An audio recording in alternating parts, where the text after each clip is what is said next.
Dakorien Moore was quiet in the spring game. I still expect big things.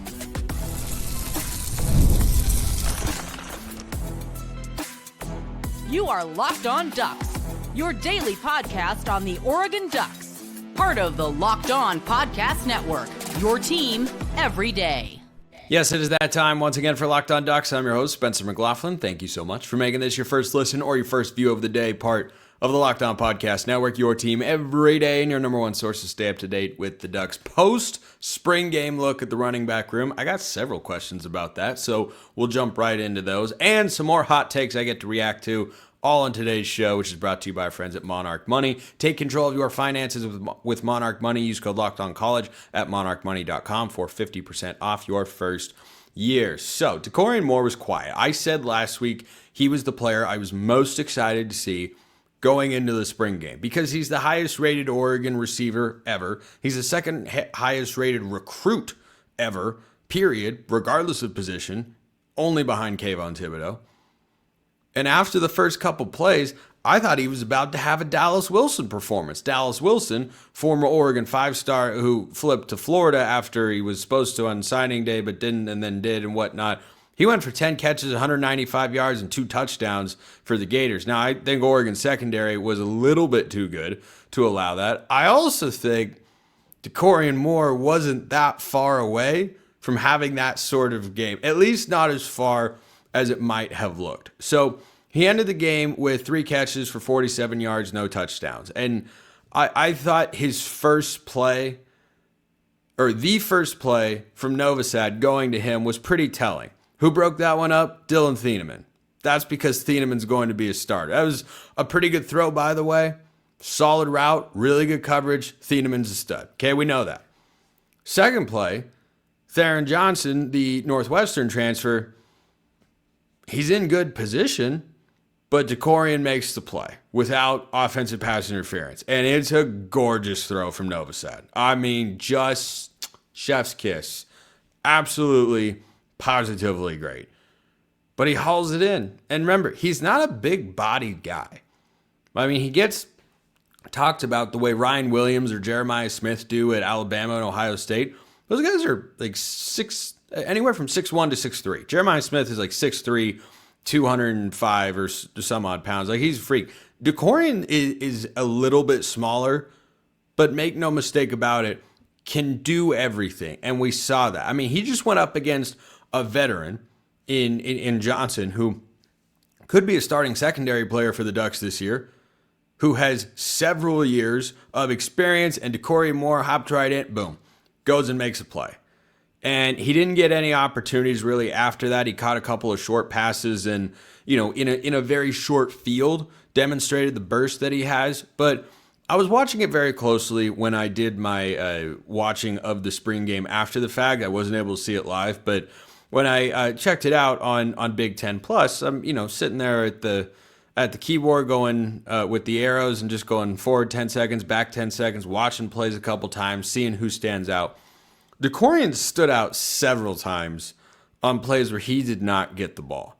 There were at least 2 instances where he was taking the top off the defense and the quarterback maybe just didn't have time. And I loved Oregon's defensive line play. It was my highest position group grade going into the spring game. That's not going to change by the time I get to it here on the show, which will probably be sometime next week. But there were other opportunities for Dakorien Moore to get the ball. It just didn't happen to go in his direction. I think that's a product of 2 things. Number 1, the quarterbacks are wanting to get the ball around to a variety of guys. And number 2, the defensive line was disrupting their vision. Like, I don't know how often he was actually seen. I also think the secondary knew pretty well. Man, Novosad or whoever's back there is going to throw him the ball a lot because, well, he's really good.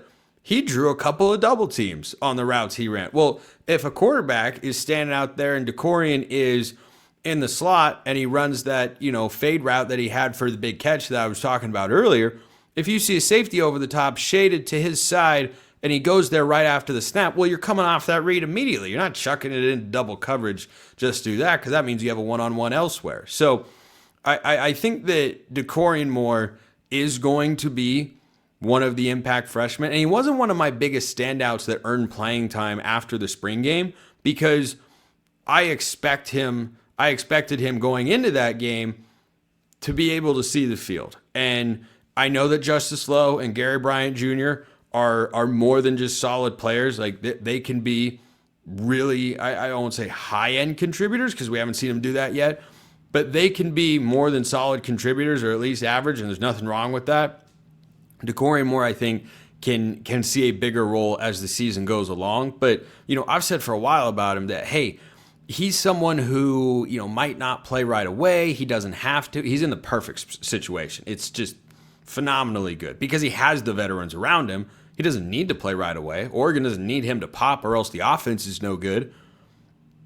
But he is going to have the opportunity, I think, to see the field in some capacity. And I think the rate at which he was targeted early on in that game is usually pretty telling, whether that's from a quarterback mindset or the offensive coordinator mindset or whatever. Like the first two plays were to him. Maybe that was just to showcase, the biggest recruit of the 2025 cycle. But he very much looks like he's going to live up to the billing. And there were a couple of plays. There was one in particular where I don't remember who was a quarterback. He had to get rid of the ball early on a check down. But Dakorien was matched up with Peyton Woodyard, who I didn't think had a great day, and torched him. If the offensive line had given the quarterback time and he'd seen it, he was 5 yards past him. Like the explosion, the speed, he looks like the recruit that we all got excited about when he committed to Oregon last summer on the 4th of July. So I was hoping to see more, certainly, because he's really exciting.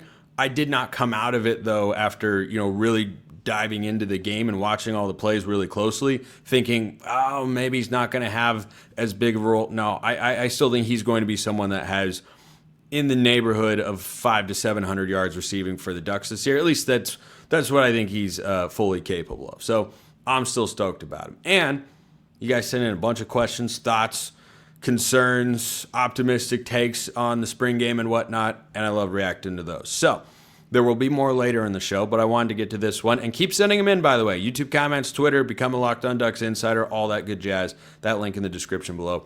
Lilling Stoner, don't know what that name means, but okay, said, after watching spring ball, I have a feeling we're way too deep and talented to have the basic setup of 11 starters. Do you think we'll become more of a team of matchups? This team could be such a nightmare for other teams if Dan decides to use all the pieces available instead of just having your basic structure of starters and backups. Think maybe 20-ish offensive starters that all just rotate depending on other teams' weaknesses. Seasons are extra long nowadays, and this would help mitigate overuse injuries and keep the talent here in Eugene. So, first of all, shout out to Oregon baseball. They just made it 4 straight wins this year against Oregon State, 6 straight going back to last year.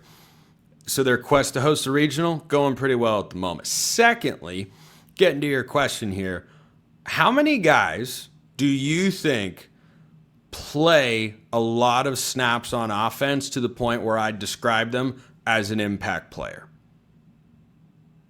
I bet it's more than you think, because you're talking about one quarterback, let's say at least 2 running backs, okay, we're up to 3, 7 offensive linemen generally, sometimes 8, we'll be conservative, go 7, that's 10.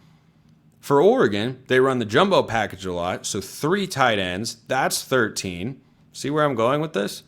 And then at receiver, why don't we say 5 deep, 3 in your base personnel, and a couple that are heavy rotation guys. That's 18 guys. The reason that I liked what I saw in the spring game and how balanced it was going both ways is I feel like Oregon has the depth not just to create a competitive environment where guys have to continually be at their best, because if they don't, there's someone behind them who's, chomping at the bit to take their spot and is talented enough to do so. But you got to be able to survive injuries and attrition. Guy can pick up a targeting penalty and have to miss a half a game. You can't afford to have a major drop-off for a half of football if you go up against a really good quarterback. Or you can't, lose Tez Johnson like you did last year and have some big drop-off. Nope, Evan Stewart stepped up. Justice Lowe saw a bigger role.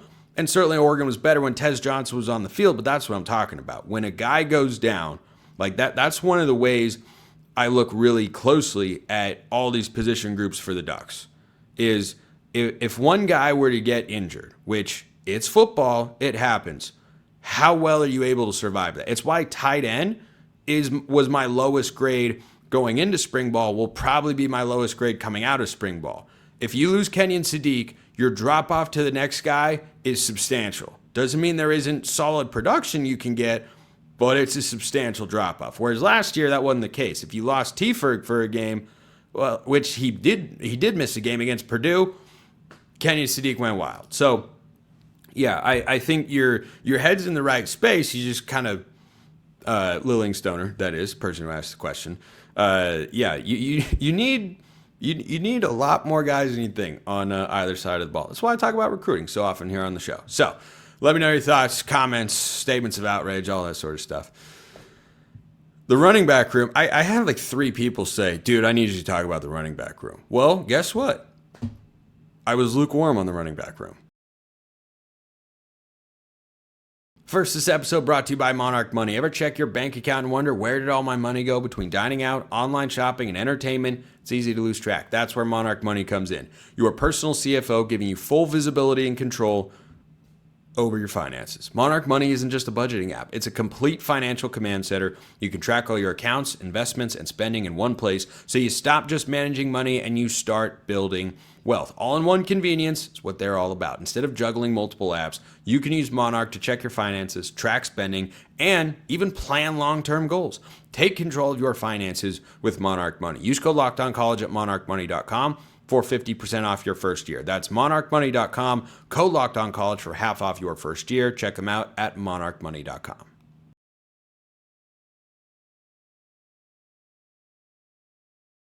A lot of people were asking about the running back room. Or at least that's the way it felt. So I had all my position group evaluations going into the spring game. Now we're going to do it coming out of the spring game. So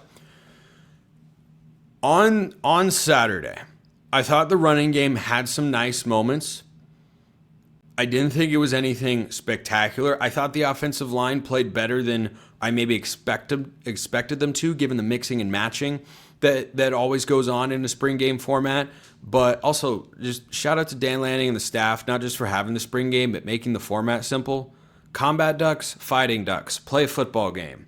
None of this offense, defense, score, interception, 5 points, and 3. Like, just, this is the best way to do it.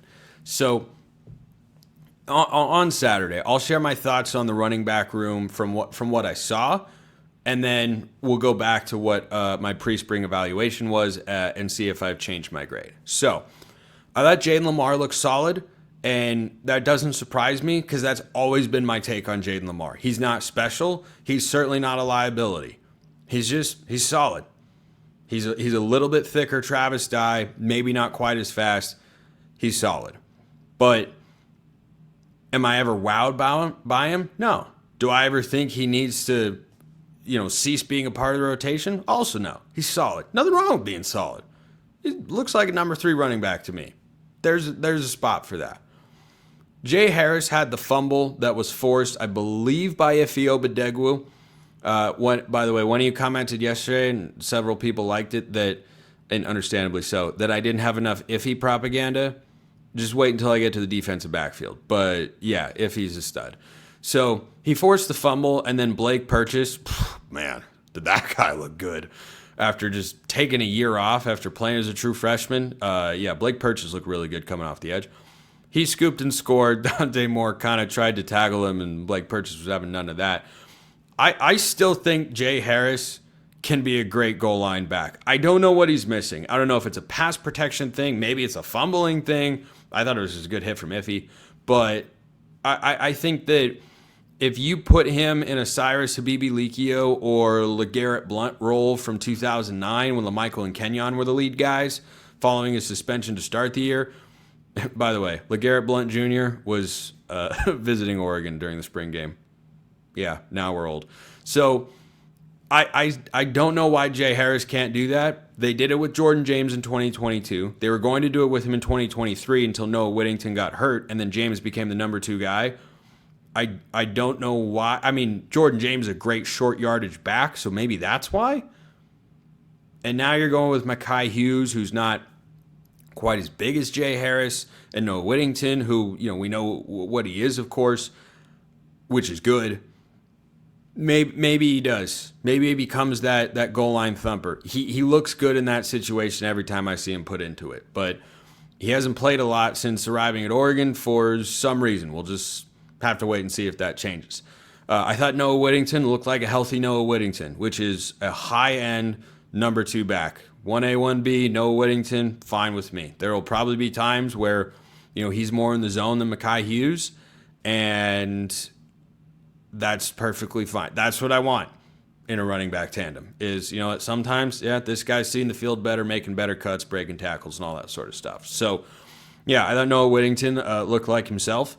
DR Hill saw a lot more action in this game. I don't know if Jordan Davison actually recorded a carry. Davison, they're the Thunder and Lightning combo that Noah Whittington referenced going into the game, saying like, man, they're going to be special because Hill is a home run hitter because he's got breakaway speed, and Davison's just a big, powerful, bruising kind of Royce Freeman style back. DR Hill saw a lot more run in this game. Again, I don't know if Davison was unavailable or if he just didn't do a whole heck of a lot. DR Hill looked like more than just a home run hitter for me. Like I had a much higher impression. I saw him run between the tackles, looked solid, caught the ball in space, broke a tackle or two. I thought he looked pretty darn good. And then there's DeJuan Riggs, who was not a super highly touted recruit and is in his second year with the Ducks now. I keep liking Dink Riggs. Like that's his nickname for those who don't know. I think Dink is I think Jaden Lamar is solid. If you ask me who I'd rather have, fill in for a game as Oregon's starting running back, based on what I've seen, I'd say Dink Riggs. The staff would probably go with Jaden Lamar. He's more experienced. I like Riggs. He's just got a little wiggle to him. Like Lamar doesn't have a trait or anything that makes him really, stand out as an elite guy. He just kind of does everything pretty well. Riggs' side-to-side movement, I think, is really good. So, coming into the spring game, I expected Mekhi Hughes, who we didn't see a ton from, and I think he looked fine. I still expect him to be a 1,000-plus yard rusher this year. They worked in a lot of other guys, like DR Hill saw a good amount of run. I thought Mekhi Hughes looked solid. Definitely didn't wow me with anything. Didn't have a huge opportunity to necessarily. Only getting a handful of touches. I think that's really the biggest takeaway with the running backs here. But, going into the game, I expected Mekhi Hughes, Noah Whittington to be the starters. I still think that's the case.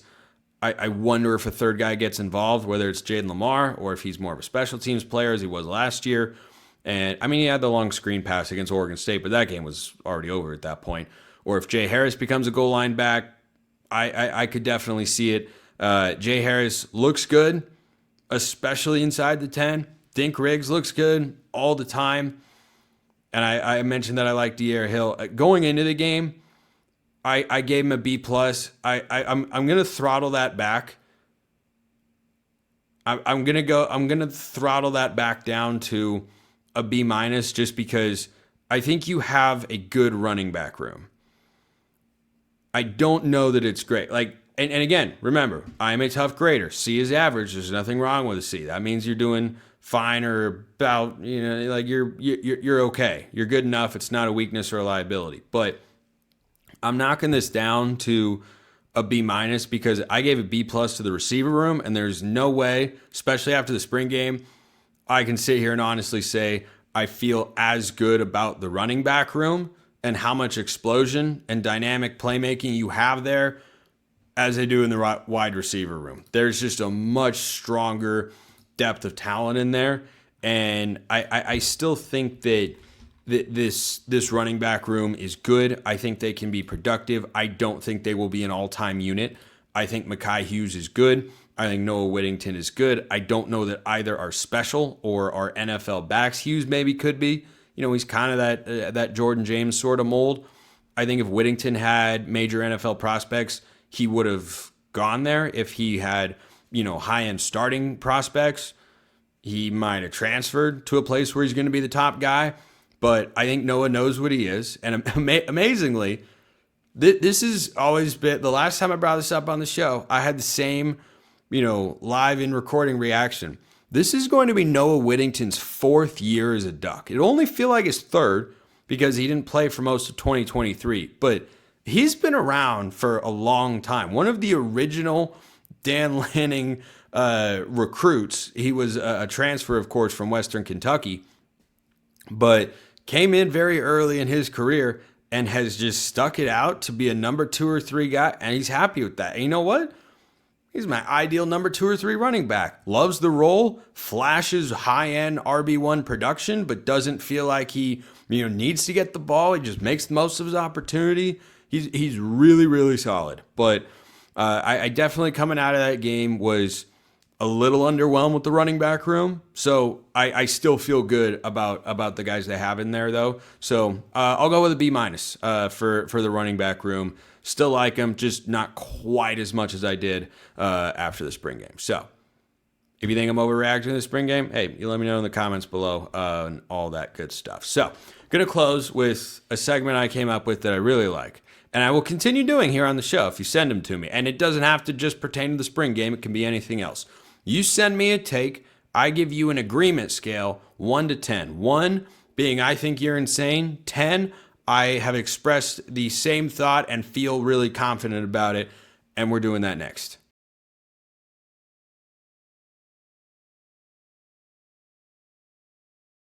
All right, let's do Spencer's Scale of Agreement. I like that name for the segment. This is Spencer's Scale of Agreement. And these takes, by the way, came from my Locked On Ducks Insider crowd. Link in the description below. You can become an insider. You get a free 14-day trial. Then it's just $5 a month. You get all sorts of perks, including things like this, where I specifically asked them, hey, send me your takes. I'll react to them on the show. So these came from a variety of insiders. Let's start with this one. This group wins a natty in 2027 if they stay.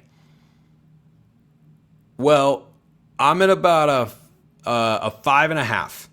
A 5.5. If you said 2026, I would have been a 7.5. Because 2027 is a long ways away. You're not going to have Mateo. You're not going to have Kenyon Sadiq. You're not going to have... Naeem Offord would be going into his true junior season, as would Dakorien Moore. I think there is a crazy amount of talent in there.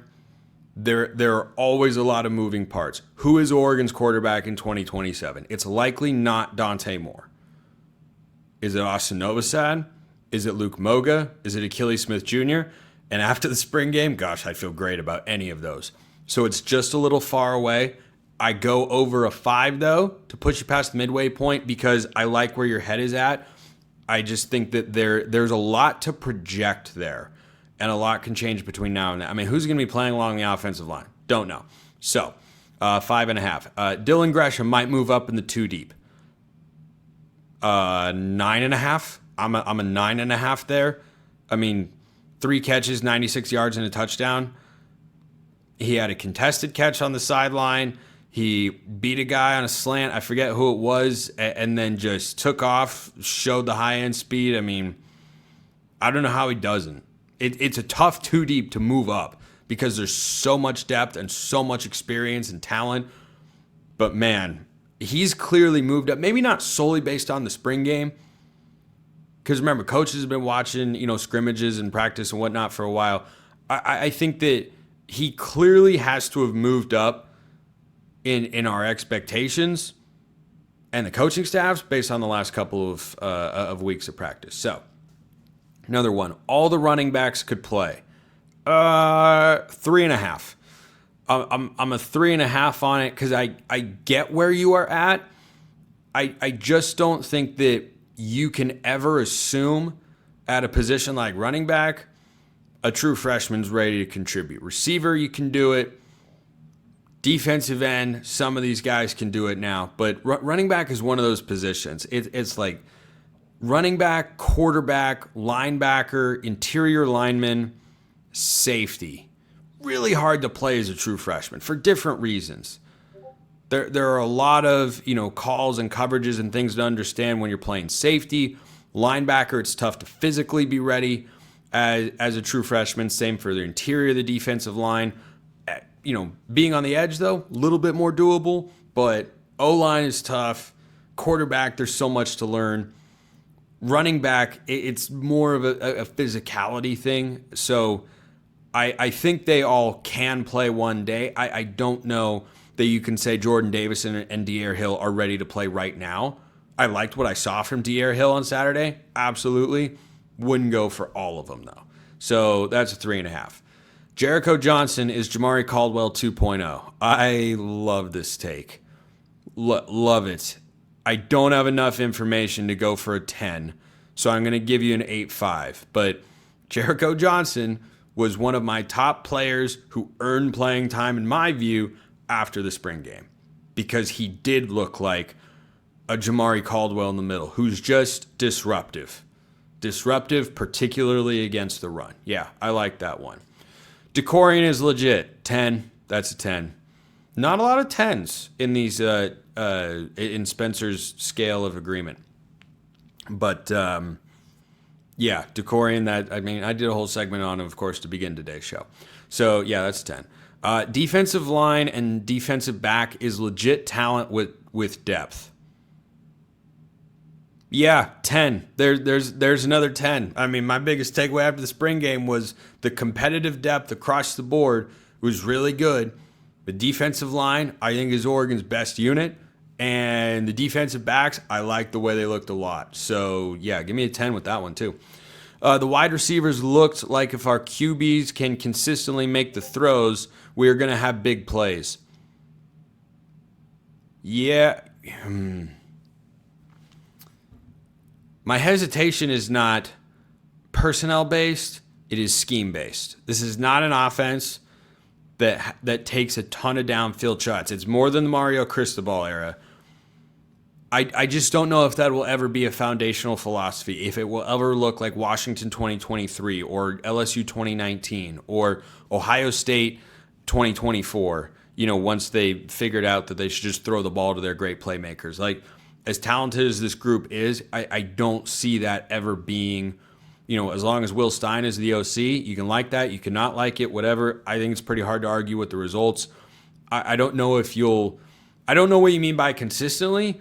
I think the potential to get it is always going to be there. The quarterbacks can all deliver the ball down the field. The receivers can make the plays. So, yeah, I'll go 8.5 on that one. Tight end will be a strong suit. Okay, let me come back to that one. That's what I'm going to wrap with. Last one that I had was overall positive showing. Basically what I expect, a good, not great team. Would need you to define good, not great. That's kind of where I'm at with this Oregon team. I think they're 10, maybe they're an 11-win team, but there's just so much turnover. I've been leaning all offseason towards they're a 10-win playoff team, win a game, maybe two, but not a national championship. So I don't know if, a good team, 9-3 is a good team. I don't know that this is a 9-3 team with this schedule. A different schedule, perhaps. This one, though, probably not. So I'll go 8. I'll go 8 on that one. Okay, I want to close with this tight end one because I knew I was going to ramble. I'm trying to stop myself from doing that. But tight end will be a strong suit. I don't know how to rate this one on the scale exactly, because what I saw in the spring game is Kenyon Sadiq could play himself into being a Kyle Pitts-style Brock Bowers first-round pick. That is what he looks like. That's how the staff talk about him. That's how he looked last year in the Big Ten championship game. He's tight end one. If he is there, yes, tight end is a strong suit. Based on what we've seen so far, Jamari Johnson didn't show me anything special in the game. He didn't get a ton of chances, admittedly. He's going into his third year, transfer from Louisville, former 4-star recruit, has less than 200 yards receiving in his career. So I don't expect big things there. Last year, though, when Terrence Ferguson had to miss a game, I think with appendicitis, I wasn't worried about it. Not just because it was Purdue, because I knew, that means Herbert stays as the 2 probably, and Kenyon Sadiq is the 1, and Kenyon Sadiq does everything well. Literally everything well. So as long as he's healthy, This is a 9 take for me.